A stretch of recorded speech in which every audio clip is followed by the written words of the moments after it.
Let's face it, no one likes Twitch ads. They're forced upon us, whether it be the pre-rolls or in the middle of your stream. How do I make sure that my viewers stay engaged during that whole time? I make them play a game. And all they have to do is figure out what movie the scene I'm showing them is from. While the ad's playing, they all have to figure out what movie it is and try to be the first to guess it right. And then when the ad is over, we figure out if they win or lose. So in this video, I'm going to do a step-by-step on how to create this in Streamer.bot. Post-edit me here. I originally intended this to be a 20-minute video. That didn't work because I really underestimated how much goes into making this. So I've broken this up into 3 videos, and at the end of this video, I will give you pointers on what you should focus on before moving on to the next video. So to get started, the first thing you're going to want to do is to actually put a folder somewhere on your computer that's going to store image files. For me, I have the Guess the Movie Ads game folder. And so here you'll see I have listed a bunch of different movies and this one scene from each. I have a very wide selection of different movies that can appear during my ad game. You're going to want to put a folder in here, and I call it management, just that way I know like what this is for. So in this management folder, I have 3 text files in here. All you have to do is right click and then just add a text document. And then you're gonna name each of these text documents something memorable. So I have this as win, status, and record wins. These 3 text files will play a role as we go forward. So make sure you have a few images that you can use. But once you're done setting this up, all you'll need to do is add images to this folder. You will be customizing it however you want. After you've got a folder set up, what you're going to start doing is setting up in your OBS the game. And to do this, we have different sources that I use to set this up. You're going to need this an image source that is going to be whatever picture you're putting up, whether it be a location or movies or video games or music albums, whatever you decide to choose for your game. In here, you don't have to put anything in particular because, well, this is going to change. If you're going to start with something, just make sure you're choosing the folder and one of the images in that folder. That way you at least have something to go with. Next up, you're going to need 2 different text files. One is going to be the movie name. And see right here, this is where I have the movie title popping up. So this is the name that everybody's going to be trying to guess. Then I have one set here for if someone wins or someone loses. This will be changed through Streamer.bot as well. And I have it set to where it, comes up this way.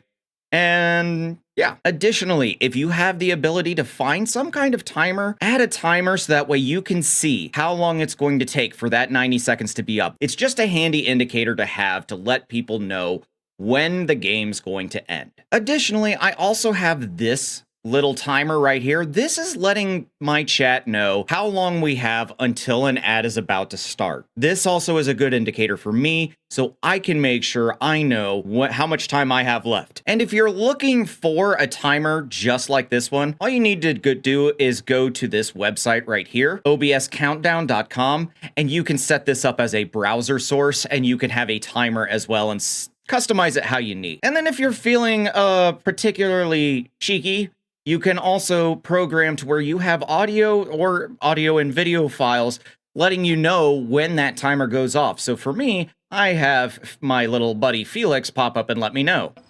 Sir, Need as an this indication. is your 5-minute warning. Twitch is demanding advertisements. Okay. Then I also have one for a 30-second warning, and this is just one of those last-minute things so I can make sure I stop doing what I need to do and prepare for the ad game to be triggered. And this is basically the OBS setup. Just make sure this is a separate scene. This way you can add this into any of your other scenes to make sure that no matter where you are in your stream, that this will trigger and work properly. So the OBS setup is pretty straightforward. It's a couple text sources and image source, and then your option for some timers, whether it be through a browser source or one you create or however you want to go about it. This is going to be the tough part, is actually putting all this together in Streamer.bot. I won't lie when I say this took a while for me to figure out how to do, and this is the reason why I would rather show you how to build this rather than just give it to you. I would like you to be able to get creative with your own. If you have any questions about this or you need any help, you can always comment below, or you can come to my Discord server. That not only do I use Streamer.bot, but a few of my other hosts in my Discord server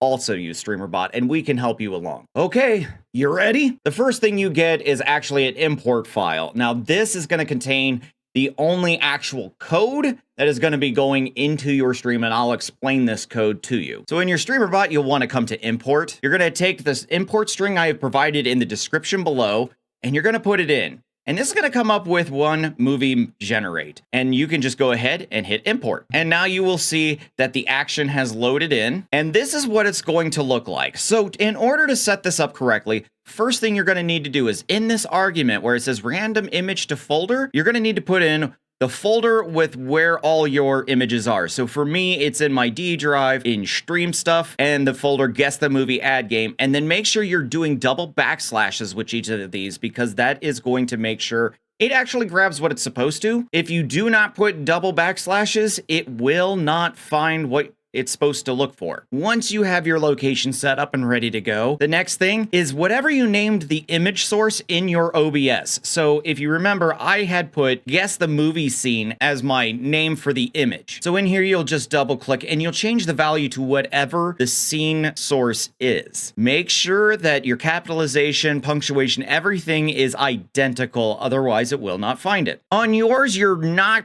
going to have this red one, because this red one is actually the original code that I had to alter just slightly. This code actually originally came from Streamer.bot extensions at extensions.streamer.bot. I have the random images from folder and OBS image source. This I highly recommend downloading just because it's useful in so many other things. I think I've reused this particular code many times throughout multiple of my different things I do in Streamer.bot. But to accredit this properly, I do need to say thank you to I Am Larson, because this is the original creator of this code. Now, for the code that I have provided for you, what this does is it does the exact same thing as the original code. However, it adds a couple new variables. One, it takes out common words like the, a, and, of, and so forth to make sure that when your chat's responding, those words can be excluded. Additionally, it does remove certain characters from the search,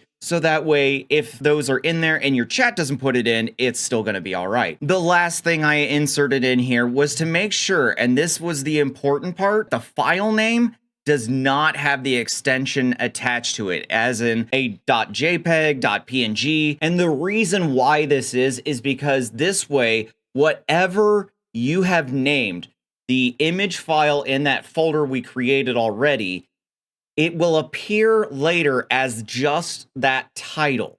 This way, when the text source comes up with the image, it's going to have, this is the picture, and the name of it without .png. So this way, any image you add, as long as you rename it to the title of whatever the image is supposed to be that the chat has to guess, it's good to go. This makes it easier for you to add more images to your game and to change your game as needed. First one we have is global title. This one is taking the full title of the picture and setting it to a variable. The next global I put as answer search, just to be different, but this is actually the title of the picture without the common words like a, of, the, as well as the symbols, this making it simpler for searchability when we get to our part where we actually have to check the chat. And let me show you where these are in the code so you understand how this works. We have title, which is the file name. Title answered is the file name without all the common words and symbols. Next, we have where it'll do the set the image source. And in here, you're going to need to choose whatever you called your ad game's scene, as well as the image source. So you can pick these appropriately. Then we have that the random image that is generated is going to be the file name that goes into that spot. This way, your image will change each time this is triggered. Next, I have where the global title is pulled, which we had set before, and it's going to give it just a temporary argument of title text and a default of whoops in case something went wrong. In this set GDI text, this is going to be the text where it's the title of the picture. This you need to set the scene that is your ad game, the source, that GDI text, and then you'll have the title text coming in here that's coming from that global variable. Then I have a 200 millisecond delay just to make sure that things can compile fully before we move on. Then you can also do where your timer goes down, or you can just set it to hidden. But if you have a timer, this is where I would put taking the timer, the countdown to your ad game, take that away. And this is your first action. That's going to be it for this video. So what I want you to do is focus on the aesthetics of this. Focus on how the visual presentation is going to be before moving on to the next video. This way you know, am I using a move transition to bring the image on? Am I going to have it move around? Am I going to be making it blurry? Am I going to be doing all these different things? Think about how you want this to be visually presented before moving to the next video, because the next video is going to go over how this is all going to work through the different actions that we need to put together. So focus on how this needs to look now. And then when you feel like that's the way you want it to look, move on to this video right here. So that way you can make sure that once we're actually building everything, you aren't going to have to spend too much time going back and searching through Streamer.bot to figure out where you need to place things. It is incredibly easy to overlook this. And it's very, very hard to sometimes go back and go, okay, where do I need to fix this? Where should I input this? If you set this part up now, it's going to make your life easier. So as I said, the next video is going to focus on setting up the different actions we need to have in Streamer.bot.